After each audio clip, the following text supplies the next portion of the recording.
this is Dr. Pruett. Today we're going to be discussing abdominal pain. This is one of our most frequent patient complaints, and hopefully by the end of the lecture you'll have a good framework of questions to ask your patient and ideas of what it might be. I'm not expecting you to be able to diagnose, but I do want you to be able to think about it logically. As always, we start with anatomy, just so we know what we're talking about and where it might be located. When I think about the abdomen, what I like to do is divide it into 4 quadrants, and I'm sure you've heard this before, starting kind of in a clockwise fashion. Up in the left upper quadrant is a little bit part of the liver, but mostly when I think about the left upper quadrant, I think about the stomach and the spleen. Moving down to the left lower quadrant is mostly just intestines. Right lower quadrant, however, is very high yield in terms of abdominal complaints.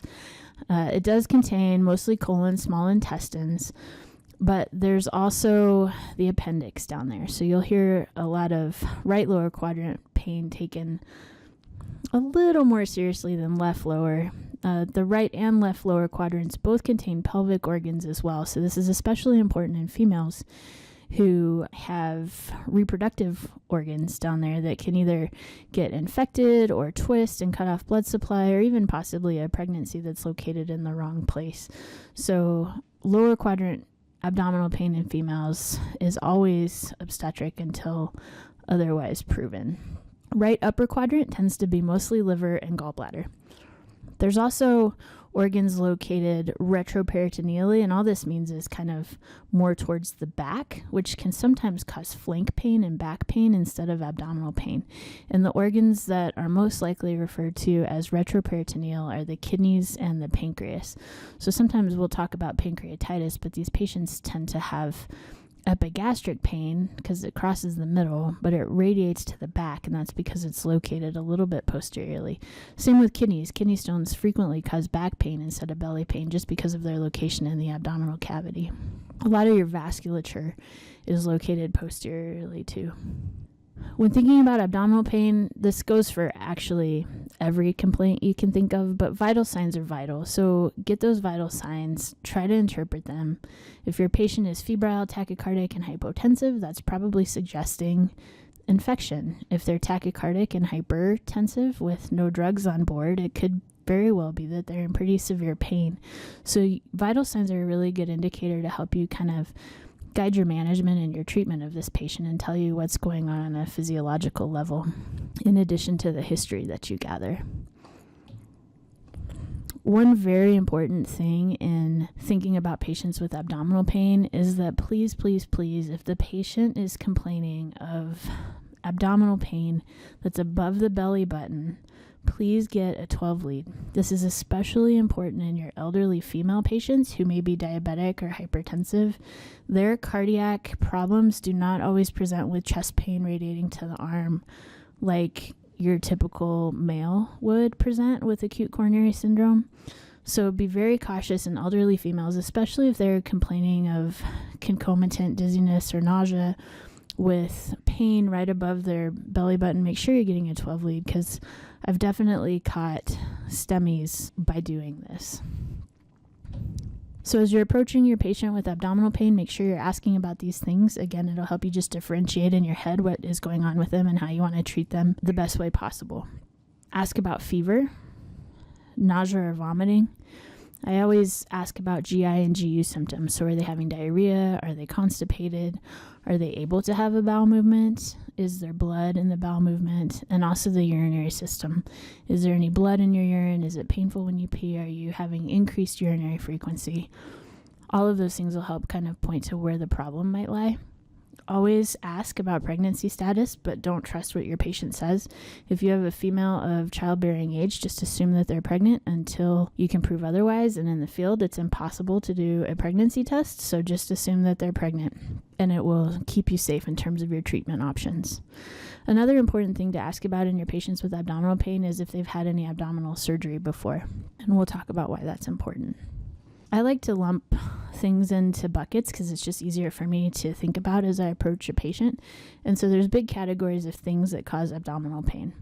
One would be infectious, and like we talked about, that would go with your patient who maybe had a recent surgery or is complaining of a fever and is tachycardic. ask about those things.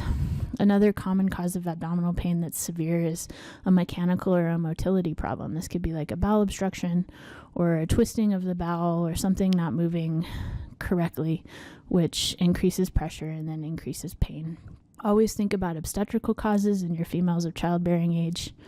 Don't forget that vascular problems can cause pain as well. And if you have a patient who has a significant vascular history, whether that's hypertension, diabetes, coronary artery disease with a history of heart attacks or history of strokes, don't forget that all of the vessels in their body might be kind of sick, and that includes the vessels in the abdomen. And then we have another category of patients that have chronic abdominal pain, and we'll talk a little bit about that towards the end today. In terms of treatment for abdominal pain, airway always is first, and then oxygen if indicated. For pain control, this can be difficult sometimes, and so this is where you kind of earn your money as a paramedic. You need to take a good history, do a good physical, and then ask yourself what you think this might be. If you think it's an acute surgical emergency, which it very well could be, use narcotics. This is a patient who's in severe pain, and we need to treat their pain. We treat it like it's real until we can prove that it's not. However, if you have a patient with chronic abdominal pain and their vital signs are not indicating severe pain and their exam is pretty benign, I would encourage you to be judicious with narcotics because these are addictive, and we don't want to be contributing to the opioid epidemic. But if your patient is in severe pain and you believe this to be an acute emergency, go ahead. Don't be afraid to treat them with narcotics. NSAIDs are kind of questionable in this situation since we really don't know what's going on with these patients in the field. They do increase risk of bleeding. They could have some bad consequences for kidney function. So I tend to shy away from these in the acute setting until I have a little bit more information about what's going on. You still have Tylenol as an option, and then AAS has a special skill for ketamine as well. So if you have a patient who's complaining of pain and you're not quite convinced that it's an acute surgical problem that's severe pain, you do have Tylenol and ketamine as options. Usually with abdominal pain, frequently this comes with a complaint of nausea or vomiting. You can consider antiemetics for this. Just if you have a patient who has been vomiting for a prolonged period of time, again, consider getting an EKG to check that QTC and make sure it's less than 500 before you're giving Zofran because you don't want to put them into torsades. And then sometimes just IV fluids help patients feel better as well. So these are your treatment options for abdominal pain. As we move into infectious causes, appendicitis is one of the most common emergencies that we see, and this is typically a patient of any age, really. It can range all the way from a young baby to a very elderly adult. Will tell you that they've had kind of chronically worsening abdominal pain, usually for the last couple of days. It tends to migrate from the belly button area down to the right lower quadrant, and it is usually associated with fever and some nausea, maybe vomiting or diarrhea. And typically the patient will tell you they've just really lost their appetite over the last couple of days. This is a surgical emergency, and I would treat this, monitor vital signs closely, make sure you get an IV. You can give fluids since they probably haven't been eating. And then this is a patient I would give narcotics to. Belly's going to be super tender, mostly in that right lower quadrant. Cholecystitis is another thing that we see very frequently. This is in the right upper quadrant typically, but again, not all patients always read the textbook, but this is your more typical presentation, is right upper quadrant abdominal pain that's associated with nausea and vomiting. May or may not have a fever. This is caused by gallstones that get stuck in the biliary tract, cause a backup of that bile release, and then the gallbladder gets infected.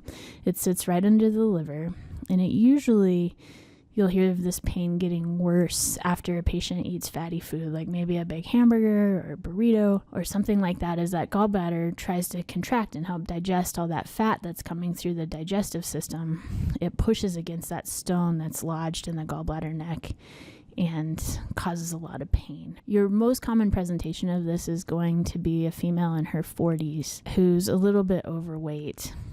But again, this is not always the case, and it's very prevalent in all other walks of the population as well. Acute pancreatitis is something we see frequently as well. This is severe epigastric pain located just above the belly button, right below the sternum. Your patient will tell you that it's severe and crampy. It radiates to the back, and it's usually associated with a lot of nausea and vomiting. Now, some patients have acute pancreatitis, but there's also chronic pancreatitis. And things that make the pancreas angry are heavy alcohol use. So if I'm suspecting pancreatitis, I typically ask my patient how often they drink and if they've recently had a substantial intake or increase in their alcohol. And frequently you'll find that alcohol has caused this acute pancreatitis flare. Other things that can cause it are medications and also high triglyceride levels in the blood. This is not something you'll be able to figure out in the field. This will be figured out in the hospital. But with these patients, I would still go ahead, treat their pain, give them narcotics if you're suspecting this, because it is very painful. Basically, those pancreatic enzymes are used to digest food, and if the enzymes are not able to get out into the small intestine to help digestion, they start to auto-digest the pancreas, and it can be a very painful condition. So go ahead, treat their pain, give them some fluids, get them rehydrated, and then get them to the hospital on the monitor. Chronic pancreatitis is something that's ongoing. This is a chronically inflamed pancreas that leads to scarring, and it's just difficult for the pancreas to release those digestive enzymes. And so sometimes they get backed up in the pancreas and it auto-digests itself. Now, patients who have this will usually be able to tell you that. They'll tell you they have a history of pancreatitis. Sometimes this will be common in your alcoholics. Sometimes patients with cystic fibrosis, other medical conditions. So I tend to ask, if I'm thinking this might be pancreatitis, I ask if they've had it before. This can be associated with pretty profound weight loss because it does hurt to eat. The more they eat, the more those enzymes try to be released, and the more it causes pain in the stomach. It's also associated with a lot of vomiting and very frequently with diarrhea. Diverticulitis is something we tend to see in our elderly population or a little bit older, I'd say probably over 50. And this happens over time, usually with patients who struggle with chronic constipation. There are weak spots in the intestine around the muscle layers where the intestine starts to develop these outpouchings, which are called diverticula. And sometimes stool gets trapped in these little outpouchings and can become infected. Not infrequently do they actually burst and then become abscesses in the stomach. And so these patients will tend to look sick. They'll complain of, typically this pain is in the left lower quadrant. They'll be nauseated. They'll have crampy abdominal pain. Sometimes they'll be febrile and actually septic if that diverticula has actually perforated.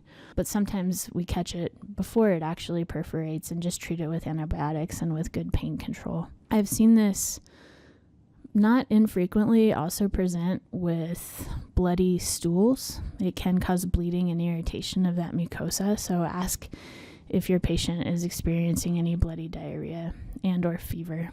Again, this is a very painful condition, so don't be afraid to treat this with narcotics if needed. And sometimes your patients will be able to tell you they have a history of diverticulosis.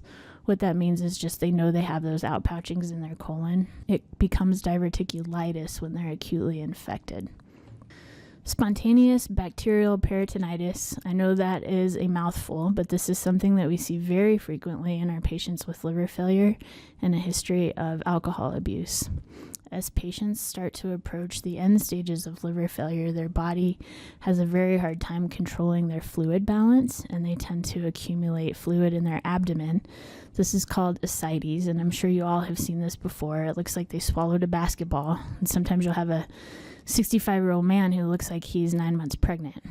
Well, when you see that, ask them if they have a history of liver failure and push on their abdomen and see if it feels like there's fluid inside. This typically occurs in pretty advanced cirrhosis, and they should be able to tell you that. Now, what makes spontaneous bacterial peritonitis, we call it SBP for short, different than just regular ascites is that this is painful.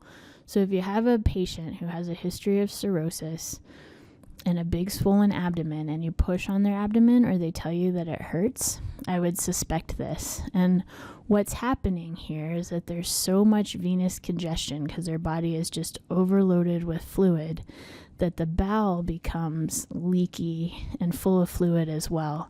And sometimes the contents of the bowel can leak into the abdominal cavity and cause peritonitis. And this needs antibiotics and close observation in the hospital. Gastric ulcers is another frequent cause of emergency type abdominal pain. And what this is a wearing away of the stomach lining. And there is a risk for perforation. And so if you remember, the stomach is very acidic. I think the pH is about 2.0, which is a whole lot of acid compared to our normal body pH, which is somewhere close to 7.2. Now, what's happening in the stomach is over time, there's things that erode the lining of the stomach. And so the major culprits that I always ask my patients about when I'm suspecting an ulcer, I ask if they smoke, I ask how much they drink, and how frequently they're using ibuprofen. Those are your three most common causes of gastric ulcers. Alcohol and NSAIDs are both very notorious for wearing away the lining of the stomach and causing ulcers or even gastric perforations. Steroids can do this as well. This will be more common in your chronic COPDers who are frequently getting doses of steroids, or maybe your cancer patients who are on steroids to help control their tumors. But really, alcohol and NSAIDs. And the ones you'll see this in more often, or the ones I tend to see it in the hospital, are the ones who have maybe really bad arthritis in their knees or really bad back pain. And lately they've been taking ibuprofen just like it's candy. And then all of a sudden they come with abdominal pain and nausea and vomiting. I would suspect that the ibuprofen is a culprit here. And not uncommonly, this causes pain, but it also causes nausea and vomiting. And sometimes in the vomiting, you can ask your patient if they're experiencing any blood in their vomit too, because as that lining wears away, it does cause some bleeding and irritation, and they might start to see specks of blood or even clots of blood in their vomit.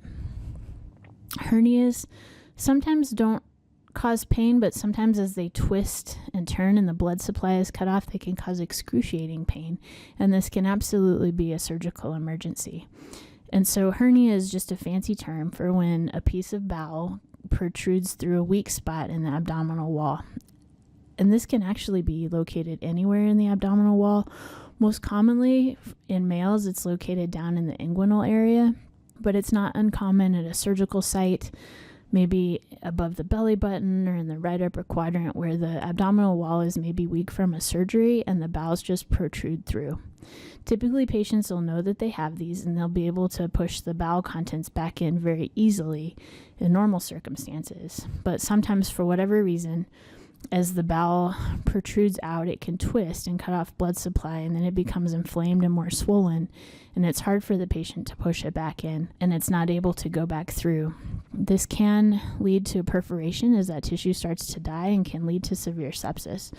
So it's important to take a look at that hernia. If it's red and angry and tender and swollen, that is a surgical emergency.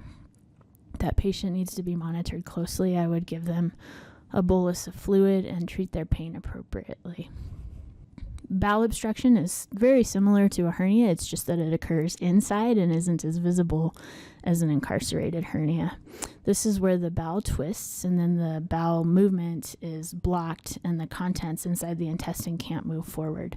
And as that twisting is sustained, it cuts off the blood supply, and that bowel is at risk for perforation, and then the patient is at risk for sepsis as those contents leak into the stomach. So typically this presents with increased abdominal pain. The patient will feel bloated. The belly will be very distended. A lot of nausea and vomiting. It's very painful. And the belly will be so tight, sometimes it feels just like a drum. This can be caused by a lot of things. One of the most frequent causes is colon cancer. So sometimes I ask my patients if or when they've had a colonoscopy. And the other patient population that you tend to see this in is patients who have had either one or several abdominal surgeries. Once those bowels have been exposed to outside air, they kind of become sticky and they don't move over each other as easy as they used to, and they can get stuck on these things called adhesions, where they twist and then develop an obstruction.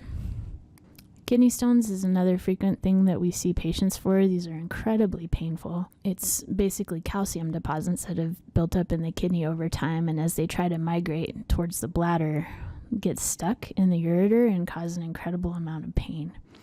A lot of times kidney stones run in families.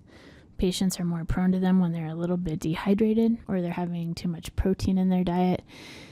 Kidneys are one of those retroperitoneal organs that we talked about, so this tends to present with pain in the flank and the lower back, kind of on the side. When patients have an obstructing stone, they look like it's typically, I'm thinking of an adult male, but they look like they're giving birth. They're incredibly pale, they're sweaty, they're writhing in pain. They tend to have a hard time sitting still, and they're complaining of really bad nausea and vomiting. Sometimes they'll have blood in their urine. I tend to ask these patients if they've had kidney stones before. Some of them will say yes, some of them will say no, but there's a pretty typical way that these patients look when they do have a stone. These are very painful, so go ahead and treat them with narcotics. Keep a close eye on their blood pressure, and I usually give them fluid too because they have been vomiting a fair amount. Moving into the pelvic organs, ovarian torsion is absolutely a surgical emergency that we worry about in females of childbearing age who are complaining of pelvic pain. If I have a female who's complaining of any pelvic pain at all, there's questions I always ask. I ask about their last menstrual period and when that was.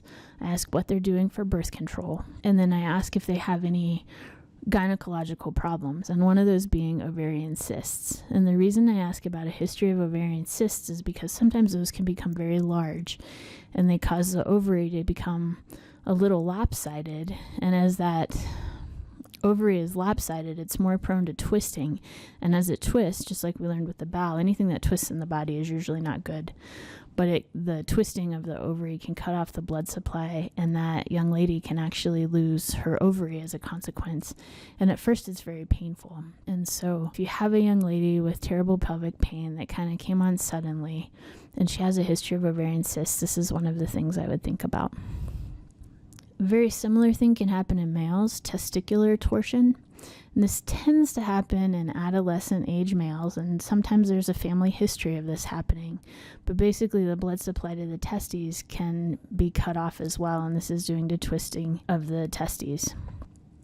Sometimes they've had torsion before, but you'll see a young male who is presenting with terrible testicular pain, usually in tears, vomiting profusely, difficult time sitting still, sweaty, pale. This is an incredibly painful presentation, so make sure you treat this with narcotics if you're suspecting this at all, and get them to the hospital as quickly as possible because they need to restore that blood flow in order to save this young man's reproductive ability. Again, we mentioned that treat every female of childbearing age as if she's pregnant. And one of the things that's a feared type of pregnancy is ectopic pregnancy. And this is a pregnancy that occurs outside of the uterus where it's supposed to. And as that embryo grows, sometimes it grows too large and can rupture the area that it's in where it's not meant to be. And this can cause a life-threatening hemorrhage for the mother. This is a unsurvivable pregnancy for the embryo. There's no way an ectopic pregnancy will survive. The embryo will survive much past several weeks, but it can definitely be a life threat for the mother. So things that make females more prone to ectopic pregnancy would be a history of sexually transmitted infections, namely gonorrhea or chlamydia, if they've had ectopic pregnancies before. These are all things to ask your females of childbearing age, and make sure you're asking them when that last menstrual period was and what they're doing for birth control. It can be very painful. It can cause vaginal bleeding, but doesn't always. So just because they're not bleeding, don't think that you've ruled out ectopic pregnancy, because they could be bleeding inside and you're just not seeing it. So keep a close eye on their vital signs. Check for tachycardia and hypotension. Ask about that gynecological history and treat their pain. Another thing that can cause pelvic pain is miscarriage. So about a fifth of all pregnancies end in miscarriage, and this can be very emotionally difficult for the mother. Most of these occur in the first trimester, usually within the first 6 weeks. So sometimes people don't even know that they're pregnant during this time, and it's usually due to a chromosomal abnormality in the embryo. It's nothing that the mother did. It can present with pelvic cramping, vaginal bleeding. And just because they're bleeding doesn't necessarily mean it's going to be a miscarriage. What they really need is an ultrasound to determine the location of the pregnancy and how far along that it is. Usually presents with abdominal cramping, sometimes nausea or vomiting, and then usually if it's a miscarriage, it will present with vaginal bleeding early in a pregnancy. Just remember to be really compassionate with these ladies. Sometimes this is a wanted pregnancy and they're very upset when they're bleeding in fear that they're going to lose it. So take your time and be kind, and don't be afraid to treat their pain. Mesenteric ischemia, while we're talking about vascular problems, is typically something that you'll see in an older adult. We talked about these patients having bad vasculature everywhere. So this tends to be a person who has maybe hypertension, hyperlipidemia, diabetes, old heart attack, history of stroke, history of vascular disease. If other vessels are having problems with blood flow, remember that there's vessels in the abdomen as well that can also have problems with blood flow. And so mesenteric ischemia is just a fancy way to say that there's a limited amount of blood supply getting to the intestines and to the gut. And risk factors for this would be atrial fibrillation, atherosclerosis, and smoking. Smoking, we know, is bad for everybody's blood vessels all over the place. Atherosclerosis is just a fancy term for hardening of the arteries. And atrial fibrillation, what makes this kind of a special entity is that is a heart that's beating irregularly. And as the heart is beating irregularly, there's time for blood clots to form. And as those blood clots form in the atria, waiting to be ejected to the rest of the body, if one of those blood clots gets launched out of the heart, they can lodge really anywhere. They can cause strokes, they can cause heart attacks, and they can also cause basically a heart attack in the gut, which is mesenteric ischemia. And this typically, it won't present with a big distended abdomen that's really painful. The textbook teaching for this is pain out of proportion to exam. So if you have someone who's just writhing in pain, they're sweaty, they're pale, they just say their abdomen hurts so bad, and they're tachycardic, but their abdomen is soft and they have the right history for this. So they have bad vasculature at baseline, or they're a smoker, or bad hypertension.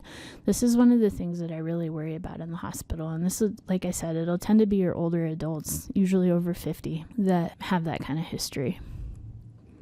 Abdominal aortic aneurysm, same kind of population here, a little bit older, tends to be 50s or 60s-year-old male. And this is a patient who typically has pretty uncontrolled high blood pressure, and over time the pressure against those artery walls causes the wall to weaken and kind of balloon out, and that's what causes an aneurysm. So risk factors for this would be smoking, hardened blood vessels or atherosclerosis, really bad uncontrolled high blood pressure, and typically age over 60. Sometimes this will present with pain in the middle of the abdomen, right behind the belly button. Sometimes, remember all that vasculature, we talked about the retroperitoneal organs, which are closer to the back or the posterior part of the abdominal cavity. So sometimes these can present with back or flake pain as well, or tingling in the legs, as that aorta tends to balloon and blood flow is not as good through there because it tends to pool. Sometimes these patients will present with leg pain because not as much blood flow is getting to their legs. So just something to think about. And ask your patient. A lot of times patients will know that they have a history of an aortic aneurysm. So one important question you can ask is, how big is the aneurysm? If it's less than 5 centimeters, they tend to not want to operate on these. But if it's greater than 5, it's at risk for rupture, and they usually undergo a surgery. Another quick reminder, if you have anybody with pain over the belly button, please get a 12 lead. You'll be surprised how many cardiac events you can catch this way, especially in your elderly female population. Diabetic ketoacidosis is another thing we don't typically think about with abdominal pain, but it is something to consider. Usually these patients will have really badly uncontrolled hyperglycemia in the 500s or the 600s. They'll be breathing very fast because they're very acidemic. They'll have a low end tidal and be complaining of abdominal pain with nausea and vomiting. May or may not have altered mental status. This is not something that necessarily needs narcotics. The abdominal pain is due to their acidosis, and I tend to just treat this with fluids until I can get some laboratory information back and start to correct their blood sugar. A lot of times patients will be able to tell you that they've had this before. One other thing that's becoming more common, and we're starting to see in the pre-hospital setting, and this is moving on to the chronic abdominal pain kind of category, is Cannabis hyperemesis syndrome. And this is a patient who tends to use marijuana pretty regularly. And usually they won't be forthcoming with this unless you ask. But usually once you ask, they'll be willing to tell you about it. But it presents with diffuse abdominal cramping and a lot of nausea and vomiting. And when I suspect that this may be going on, I tend to ask them, what makes you feel better? And 9 times out of 10, they'll tell you that they feel better when they get in a hot shower or hot bath, and that's the only thing that helps. And if they acknowledge that that does help, this is typically going to be how you diagnose cannabis hyperemesis. Now, just because this is a chronic abdominal complaint doesn't mean that these patients can't get very sick. Sometimes they vomit to the point that their electrolytes are incredibly out of whack. So if you're worried and they have been vomiting for a long time and they seem dehydrated clinically, give them fluids, treat their nausea. Sometimes with these patients, I start with the inhaled alcohol pad first until I can check their QT, because sometimes, like I mentioned, they do have electrolytes that are very abnormal, and I want to make sure that their potassium level is okay to handle some Zofran. These are not patients I would give narcotics to. So if you have a patient who's a frequent marijuana user, has had this before, with pain and vomiting that gets better after a hot shower, I would stay away from narcotics for these patients, because you don't want to feed into any addictions here. So just in summary, you're not expected to diagnose any of these things, but hopefully it helps give you just a little reminder of all the things that are out there that could cause abdominal pain. Ask about fever. Is there any nausea or vomiting with it? Ask about bowel habits and any urinary symptoms. Always consider females of childbearing age to be pregnant until proven otherwise. And then abdominal surgical history is important as well. Remember to treat your patient's pain, but be judicious with your narcotics. If you think this is an acute surgical emergency, go ahead and give that fentanyl. Stay away from NSAIDs, and remember that you have ketamine and Tylenol as options as well. Don't forget, this is my favorite article from last year, but using that alcohol prep pad to treat nausea, it really does help, and it's very easy and doesn't require IV access. And that's all I have. If you have any questions, please reach out to your 7-8 or feel free to contact me as well.